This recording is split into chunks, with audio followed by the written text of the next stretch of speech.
Pretty daffodil girl, you're warm and you're sweet like the mid-July sun, but you don't like the attention.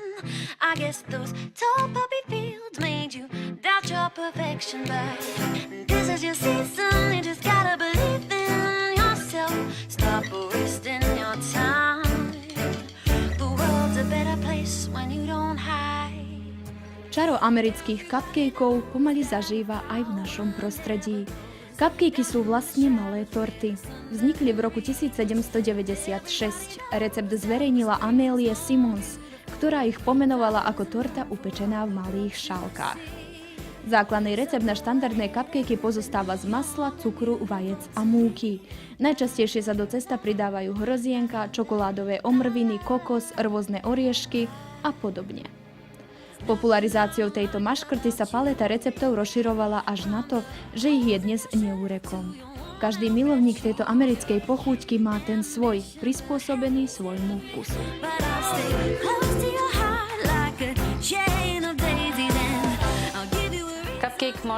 Cupcakey môžeme definovať ako kúsky torty. Vlastne sú to torty, ibaže guľatého tvaru, lebo majú rovnako gramov ako kus torty. 130 až 150 gramov.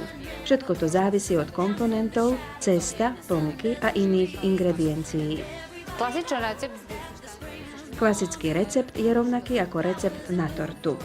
Do cesta pridávame pochuť čokoládu, vanilku, jahody a iné. Plnku vytrepeme a plníme piškoty cukrárskym vrecúškom na zdobenie.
Down in the shadows where the sun doesn't reach.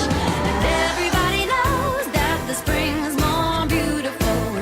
Mislim da tek dolazi vreme cupcakeova kad ljudi treba... Myslím si, že čas cupcakeov ešte len príde. Ľudia pochopia, že sa tu nič nevyhadzuje. Každý kúsok je jedinečný, ozdobený, kreovaný pre každého špeciálne. Určite môžu niekoho potešiť. Teda jeden cupcake pre jednu osobu. Cifrovanie a zdobenie cupcakeov je ozajstné umenie. Najčastejšie sa používa cukrový fondan alebo marcipán. Každý, kto má na to a rád pečie, určite pri zdobení cupcakeov dá kúsok seba. Okrem toho, že výborne chutia, sú ideálnym kreatívnym darčekom, napríklad aj k blížiacemu sa dňu zaľúbených. Pri vôni čerstvých cupcakeov sa s vami lúčime. Dúfame, že vám naše príspevky boli pútavé a zaujímavé.